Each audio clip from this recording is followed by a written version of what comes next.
Assalamualaikum warahmatullahi wabarakatuh. Izinkan saya dan teman-teman saya akan mempresentasikan mengenai hasil kerja kami.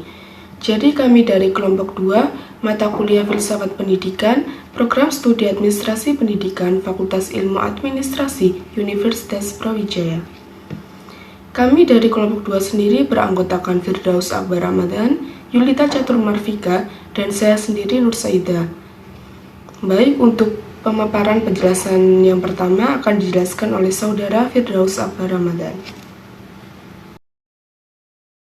Pengertian epistemologi dalam filsafat ilmu. Pembahasan filsafat selalu dikaitkan dengan konsep epistemologi. Menurut pendapat Simon Blackburn, epistemologi berasal dari bahasa Yunani, epistem yang berarti pengetahuan dan logos yang berarti ilmu, yang jika diformulasikan maka berarti cabang filsafat yang berkaitan dengan asal, sifat, karakter, dan jenis pengetahuan. Sementara Nasution 1973 memberi pengertian epistemologi sebagai ilmu yang membahas tentang pengetahuan dan bagaimana memperoleh pengetahuan. Dapat juga dikatakan bahwa epistemologi adalah pembahasan mengenai ilmu pengetahuan. Istilah tersebut juga dikaitkan dengan konsep ilmu yang membawa kita pada pemahaman kebenaran. Epistemologi secara konsisten menjadi materi yang menarik untuk dipertimbangkan karena disinilah terbentuk informasi dan hipotesis yang didapat oleh masyarakat menjadi premis materi. Ide-ide sains yang berkembang pesat saat ini dan sudut pragmatis yang muncul darinya dapat diikuti dengan desain informasi yang menyusunnya, sehingga dapat dikatakan bahwa epistemologi merupakan salah satu cabang filsafat yang membahas suatu hakikat, makna, ataupun proses ilmu mulai dari asal-usul, struktur, metode, dan keabsahan suatu ilmu. Terdapat beberapa aliran dalam epistemologi, diantaranya adalah konstruktivisme, positivisme, dan kritisme. Untuk konstruktivisme, objek akhir dari realitas adalah pengalaman. Untuk positivisme, objek akhir dari realitas adalah peristiwa. Untuk kritisme, objek utama realitas adalah mekanisme kausal. Selanjutnya, saya akan menjelaskan tentang perkembangan dan sejarah pengetahuan. Sejarah pengetahuan. Pada zaman dahulu, kriteria kesamaan menjadi konsep dasar untuk mendalami suatu pengetahuan, di mana semua hal menyatu dalam kesatuan yang batas-batasnya tidak jelas, antara yang satu dengan yang lain, antara wujud satu dengan wujud yang lain. Konsep dasar ini kemudian mengalami perubahan fundamental dengan berkembangnya abad penalaran, atau The Age of Reason, di pertengahan abad ke-17. Pada abad ini, konsep dasar berubah dari kesamaan menjadi pembedaan, yang menyebabkan timbulnya spesialisasi pekerjaan, dan konsekuensinya mengubah struktur kemasyarakatan. Berdasarkan objek, ilmu dibedakan menjadi ilmu alam dan ilmu sosial. Diperkirakan telah berkembang lebih dari 650 cabang disiplin ilmu. Setelah Perang Dunia Kedua, muncullah paradigma konsep sistem, yang diharapkan sebagai alat untuk mengadakan pengkajian bersama antar disiplin keilmuan. Proses terjadinya pengetahuan dibagi menjadi dua, yaitu melalui pengalaman dan tanpa melalui pengalaman. Melalui pengalaman, hal ini dikemukakan oleh John Hoppers dan Knight tahun 1982. Mereka menyatakan bahwa di dalam mengetahui membutuhkan alat, yaitu pengalaman indera atau sense of experience. Yang pertama yaitu nalar atau reason, wahyu atau revelation, otoritas atau authority, intuisi atau intuition, dan keyakinan atau faith. Yang kedua yaitu tanpa melalui pengalaman, yaitu dilakukan dengan melalui pengamatan. Di dalam pengamatan atau observasi ini, semua pengetahuan dimulai dengan gambaran-gambaran yang indrawi, yang kemudian ditingkatkan ke tingkat yang lebih tinggi lagi, yaitu pengetahuan rasional dan intuitif. Pengalaman di sini memiliki pengertian yaitu keseluruhan atau totalitas segala pengamatan yang disimpan di dalam ingatan dan digabungkan dengan suatu pengharapan akan masa depan, sesuai dengan apa yang telah diamati pada masa lalu. Slide selanjutnya yaitu persoalan utama yang dihadapi oleh epistemologi pengetahuan. Yang pertama yaitu bagaimana memperoleh pengetahuan yang benar dengan mempertimbangkan aspek ontologi dan aksiologi masing-masing. Yang kedua, bagaimana menyusun pengetahuan yang benar untuk memecahkan permasalahan mengenai dunia empiris yang akan digunakan sebagai alat untuk memprediksi dan mengendalikan gejala alam. Tahapan yang harus dilakukan. Yang pertama yaitu mengetahui mengapa sesuatu itu terjadi. Hal yang pertama dapat dilakukan untuk dapat mengontrol sesuatu adalah dengan menguasai pengetahuan yang menjelaskan peristiwa tersebut. Hal tersebut menimbulkan adanya penelitian atau penelaahan ilmiah yang dilakukan untuk mengetahui hubungan sebab akibat yang menyebabkan timbulnya sebuah gejala dan proses terjadinya peristiwa tersebut. Selanjutnya yaitu mencoba menafsirkan dunia ini, terlepas dari belenggu mitos-mitos yang ada di dunia ini. Disinilah kita dapat menemukan salah satu hal penting dalam perkembangan ilmu pengetahuan, yaitu mengapa ada peradaban yang mampu mengembangkan ilmu secara cepat. Lanjutan dari penjelasan sebelumnya, yaitu perkembangan ilmu.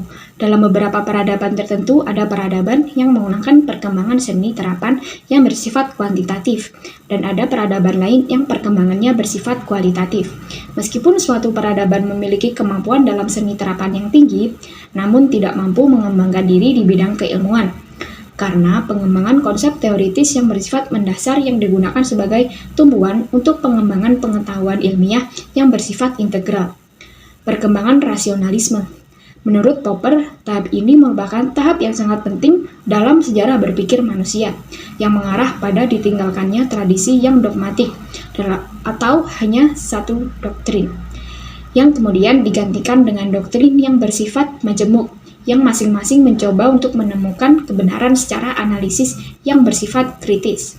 Jadi, bisa disimpulkan bahwa rasionalisme memiliki sifat majemuk dengan berbagai pemikiran yang dibangun secara deduktif di sekitar objek pemikiran tertentu.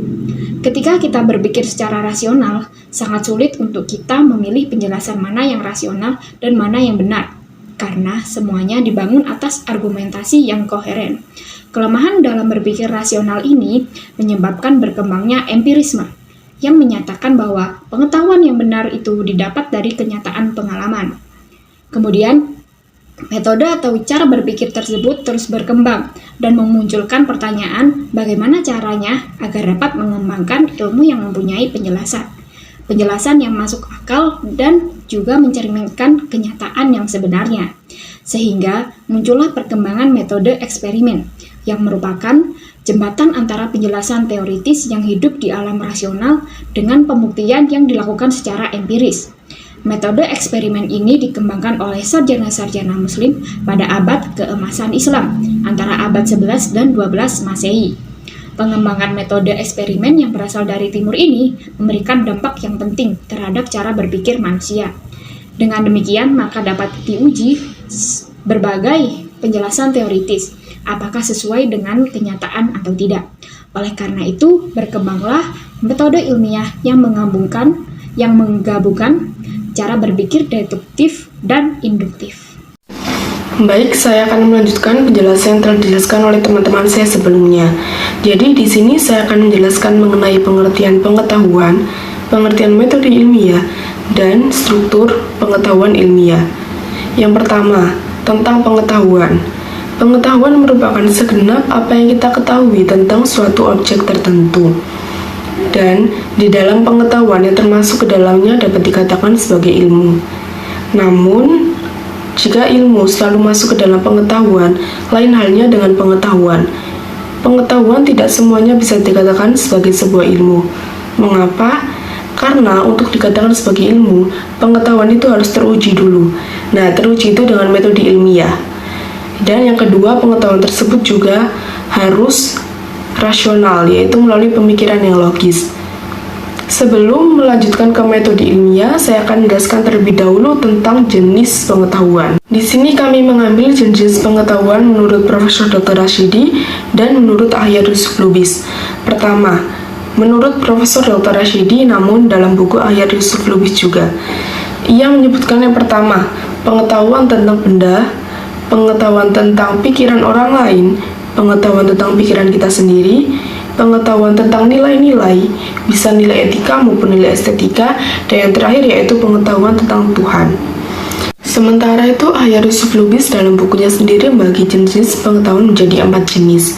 Yang pertama, pengetahuan biasa atau ordinary knowledge.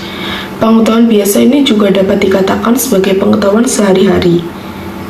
yang mana diperoleh dengan cara pemikiran yang rasional yang mendalam mengenai segala sesuatu. Namun untuk mengetahui kebenarannya tetap harus dibuktikan dengan menggunakan metode ilmiah.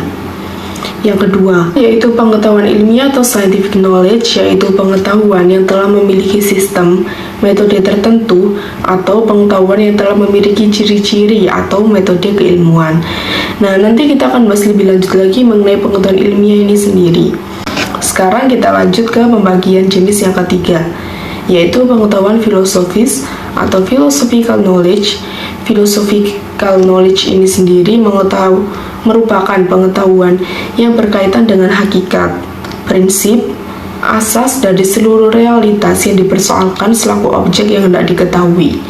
Jadi pengetahuan ini semacam ilmu khusus yang membahas masalah yang tidak dibahas atau tidak dijawab atau tidak terjawab oleh ilmu pengetahuan biasa atau ilmu pengetahuan ilmiah juga. Nah, yang terakhir yakni pengetahuan teologis. Pengetahuan teologis yaitu pengetahuan yang berasal dari ayat-ayat atau dari wahyu Tuhan. Jadi untuk mengetahui kebenaran dari pengetahuan ini akan selalu berbeda-beda karena semua itu berdasarkan iman atau berdasarkan keyakinan tiap individu sendiri mengenai ayat-ayat itu atau wahyu Tuhan itu. Lanjut ke pembahasan selanjutnya, yakni tentang pengertian metode ilmiah. Metode ilmiah merupakan suatu ekspresi mengenai cara bekerjanya pikiran untuk menghasilkan pengetahuan yang bersifat rasional dan teruji. Nah, dari sinilah nanti melalui metode ilmiah ini pengetahuan dapat dikatakan sebagai ilmu. Nah, metode pengujinya seperti apa? Saya ambil dari buku Filsafat Ilmu, yaitu tentang metode ilmiah. Di sana dijelaskan mengenai 5 tahap untuk melakukan pengujian. Yang pertama, menyusun kerangka masalah. Yang kedua, kerangka pikiran. Dan ketiga, membuat hipotesis kita sendiri. Lalu, kita melakukan pengujian, pengumpulan data, ataupun pembuktian tentang hipotesis itu. Dan kelima, baru nanti disitulah kita bisa membuat kesimpulan apakah pengetahuan tersebut bisa dikatakan sebagai ilmu atau tidak. Pembahasan yang terakhir yaitu tentang struktur pengetahuan ilmiah. Mengapa kita membahas tentang struktur pengetahuan ilmiah? Karena untuk menjadikan sebuah pengetahuan menjadi keilmuan, kita harus memenuhi struktur-struktur tersebut, yaitu pengetahuan ilmiah. Yang pertama, teori. Teori merupakan pengetahuan ilmiah yang mencakup penjelasan mengenai suatu faktor tertentu dari sebuah disiplin keilmuan.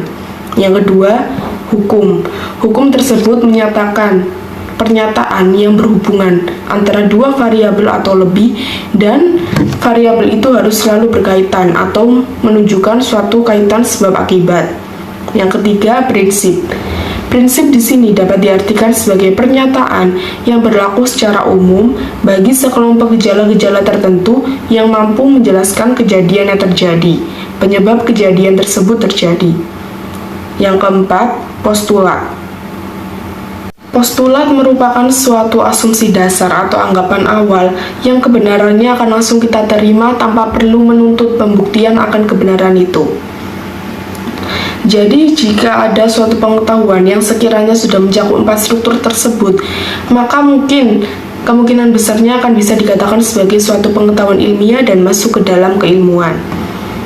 Jadi, sekian presentasi dari kelompok kami, semoga dapat dimengerti dan membawa manfaat untuk kita semua. Jika ada yang kurang atau ada yang salah, kami menerima saran dan kritik yang membangun, dan terima kasih telah mendengarkan dari awal hingga akhir. Jika ada kesalahan kata, kami mohon maaf yang sebesar-besarnya. Berikut kami juga lampirkan daftar referensi yang kami gunakan. Dan seperti yang dikatakan oleh Voltaire, semakin aku banyak membaca, semakin aku banyak berpikir.